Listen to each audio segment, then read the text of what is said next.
Laozi served as the librarian of the library in the Zhou dynasty, thus possessing a profound understanding of rituals and laws.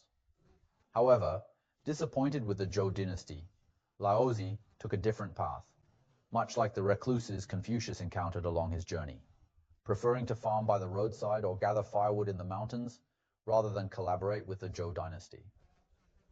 Confucius, however, was someone who understood what could not be done and yet did it.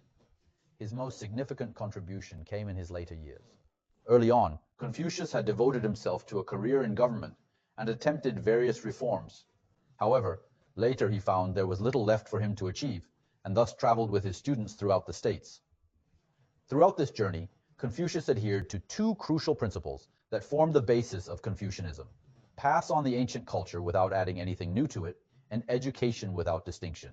The principle of education without distinction meant that anyone could come to learn, and Confucius was always willing to teach anyone, regardless of their background.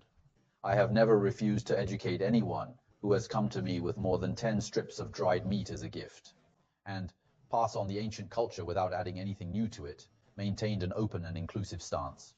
Instead of creating new Confucian norms, Confucius reorganized and preserved the cultural assets of early Confucianism. Therefore, Confucianism can be considered as established by Confucius in his later years.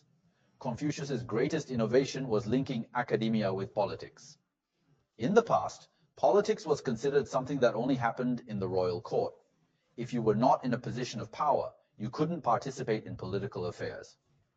However, Confucius redefined politics to include managing relationships within one's family and community.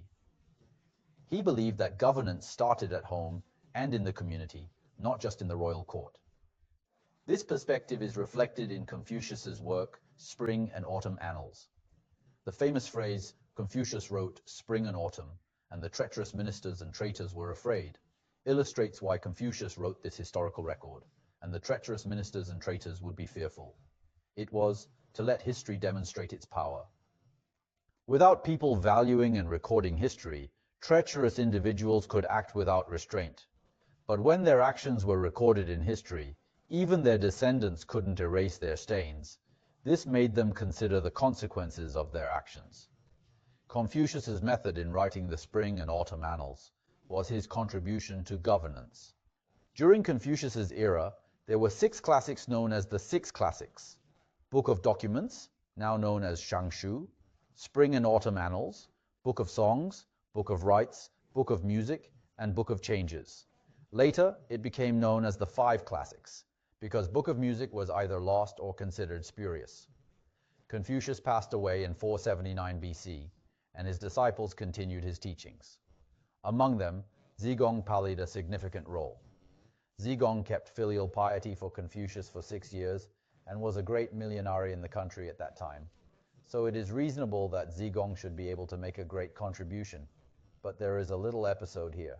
There were many young disciples who missed Confucius very much and felt that they could not live without his teachings. So they pushed out Yuruo, who looked especially like Confucius, and made Yuruo sit on the stage to give lectures on the sutras.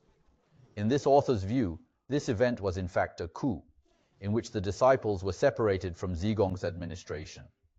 Of course, there were many disciples who did not cooperate, such as Zengzi, and this triggered the disciples of Confucius to go their separate ways and start their own schools.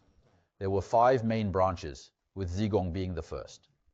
Zigong focused on politics and economics, contributing greatly in those fields, but not making significant academic achievements. Another branch was Zengzi. Confucius once remarked that Zengzi was diligent, but not particularly bright. Zengzi educated Confucius' grandson Zisi, who in turn taught Mencius, forming a lineage. Another branch, Yuzi, also known as Yuruo, was once criticized for his teachings and inability to answer his students' questions adequately. However, he also imparted wisdom such as, "Harmony is the most important principle in rituals," as recorded in the Analects. Another important disciple was Ziyu, who introduced concepts like Great Harmony Society and Moderately Prosperous Society. Yet another significant figure was Zixia. He played a pivotal role in the 3 commentaries of Spring and Autumn Annals: the commentary of Zuo, the commentary of Guliang, and the commentary of Gongyang. The authors, Gongyang Gao and Guliang Qi, were Zixia's disciple and students, underscoring his importance. Zixia's disciples were very successful. Famous disciples include Marquis Wen of Wei, Tian Zifang, Duan Ganmu, Wu Qi, Qin Guli, etc. This is a process of one flower blooming with 5 leaves after Confucius's death. During this period, Confucianism faced challenges from Yangzhu and Mozi. If you're familiar with the Mencius, you might recall the saying, "If the world doesn't follow Yang, it follows Mo." Yang